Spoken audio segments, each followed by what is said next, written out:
lokacin sai na isa da shiga ta studio sai na tattara ta yin harka sai na yi sallama sai na ga kowa na kallo na ba kai mun halati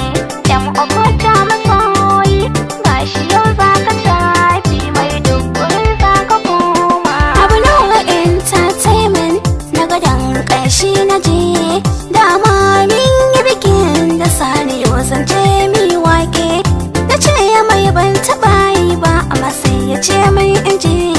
da shiga ta studio sai na haɗu da yan okota ba kai mun halati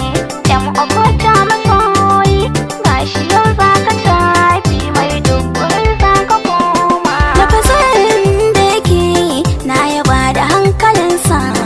sai tambaye ni sunana ni ko na ba shi amsa